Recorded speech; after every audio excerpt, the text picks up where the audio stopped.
Right, I'm Robert Contee, Chief of Police of the Metropolitan Police Department. Just wanted to give a community update really on where we are. I'm going to ask everyone to go to the MPD's website. We just released an updated video involving the shooting that occurred last night at 8:20 here on 14th Street at 14th and Riggs. We still are on the hunt for the individuals that are responsible for this, and there's an up to a $10,000 reward for anyone who has information related to the shootings that occurred here last night. I just want to echo my comments. I've been talking to business owners along the way. I've been talking to residents along the way, and people are really mad as hell right now, and I don't blame them. I am too. That's the reality. And the other reality is, I think that people are sick and tired of being sick and tired. I think that people want to ensure that there is accountability for what's happening in our communities. When these individuals are caught, somebody, please look at those images, look at that vehicle. If you recognize that vehicle or who was operating that vehicle, please call us 202-727-9099 or text us anonymously to 50411. I'll end my formal statement at this point and answer any questions that you might have for a minute. Yeah, right here. Yeah. How you're out here. You guys watch that she has shootings in her community often, and she's not seeing presence like we're seeing here today. What would you say to those folks and just people in general? Yeah, what I said to that woman specifically was, she said 14th and Irving, and I said that we had officers there, part of our community focus patrol last night, and they recovered a gun from that individual in that community last night. And what I also said to her is that now it's our responsibility to watch that case. Let's see what happens with that case. Did that case get paper? What happens when it goes through the judicial system? How is that individual held accountable for his actions? Our officers were there in the community. Somebody brazenly fired shots in that community. A gun was taken off the street. An illegal firearm was taken off the street there. How do we hold that individual accountable?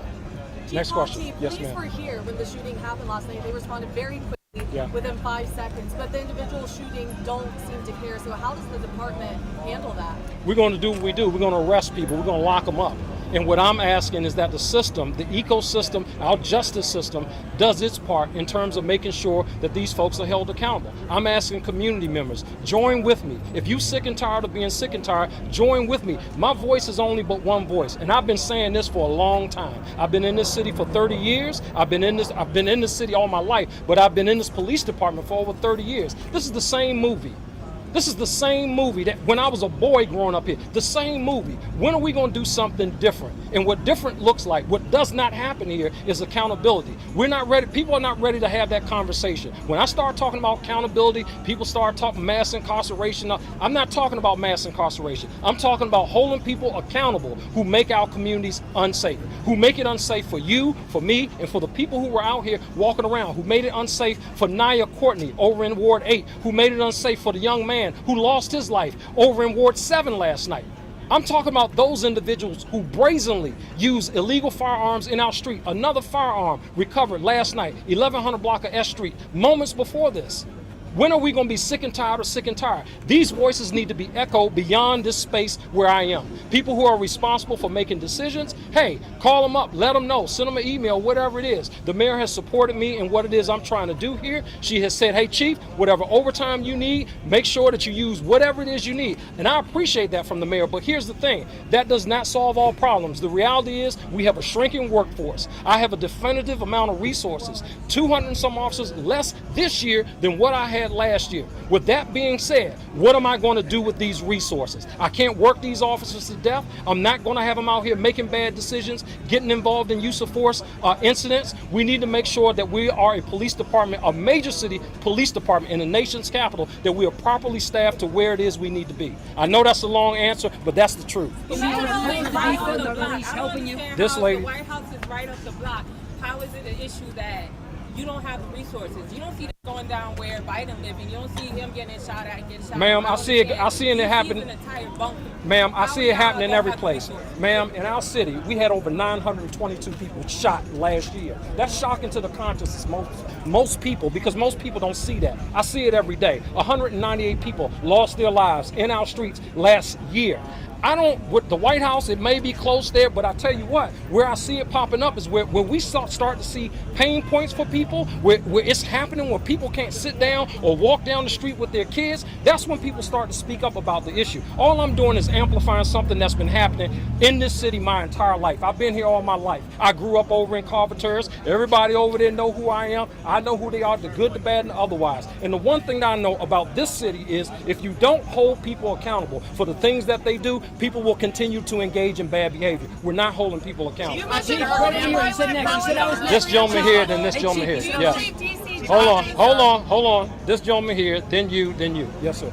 Chief, are calls to defund the police helping you? I don't think that those calls are helping right now. I mean, conversations, I don't fund the police department. Those are conversations that legislators and whoever else, I mean, you can really kind of point that to them. Do you make you mad, though? Does it make you mad to defund the police? So many of these folks evade detection and arrest. There are cameras on every single building here. How is it not possible to find the license plate, to find these people in a more timely manner? Well, a lot of times individuals are operating in stolen cars. The second thing is it's not a movie. Crimes aren't solved in 60 minutes like we see on the movie. It doesn't happen that way. The car is probably stolen, might not be, I don't know. It's part of the investigation. The key point is when we do identify these individuals, let's think about the individuals who we locked up in 2020 during COVID that have not been through a judicial process. Where do you think those individuals are today? They're out in community. They're out in community right now. Individuals who have been locked up for violent crime, individuals who have been locked up with firearms, they're in our communities today. This gentleman here. Chief Contee, tonight and this weekend is supposed to be another beautiful weekend. People want to get out. We saw what happened last weekend. What is your promise to folks out here who want to get out, who are scared about going out? I'm asking that the people who are in the community, or not asking, but let's let folks know that our police officers will be out here. Every available resource that we have, we're putting out to community, to assist in community, not just with a visible patrol presence, but in addition to that, with the investigation. These cases, they have to be investigated. So our detectives are working hard. We continue to make progress on the cases that we've been dealing with, but I want the community to know that I stand by them, that I'm with them, and I'm asking the community to also be with me on this issue. My voice is one voice, but I'm asking for the community to help amplify what's really happening in our streets. Lou. One last question, Lou. Chief, yes, one of the merchants on the street thinks the cause of last night's shooting was a fight between drug dealers. Can you say what the cause was? And you know, Lou, I wish I knew, but let me tell you something that I'm seeing. Since you asked the question about drug dealers, we have taken on a mindset that marijuana is not really a big issue in our city. I can tell you that marijuana undoubtedly is connected to violent crimes that we're seeing in our communities. When you have something where people get high reward, they can make a lot of money by selling illegal marijuana, and the risk is low, the risk for accountability is very low, that creates a very, very, very, very, very bad situation because those individuals get robbed, those individuals get shot at, those individuals get involved in disputes all across our city. I'm seeing it happen more and more all across our city in all different wards. Last year, we had a murder up in Ward 3, up on Western Avenue, tied to an illegal marijuana pop-up. Here recently, on North Capitol Street, we had another illegal marijuana place that somebody entered into with guns, duct taped somebody, and put a gun to somebody's head in there. Unlawful marijuana pop-ups, unlawful distribution of marijuana in communities, that is a bad recipe for disaster. And again, think about it. People, what's the risk for people? Is there a prosecution that's going to happen? Really? Is there a prosecution that's going to happen of a guy with marijuana? I've heard from some community members that say, hey, these guys are keeping scales on them where they're measuring out their marijuana to the T so that the police are not able to lock them up. That's something that we have to look at as a community. I know, again, marijuana, not a big issue, but it's tied to violent crime, some of the violent crime that we're seeing in our city. Thank you all for your questions. Chief, are you 200 cops short or 500 cops short? No, we're a little bit more than 200 cops short. This time last year we were at 3,800. This year we're at 3,584 as of today.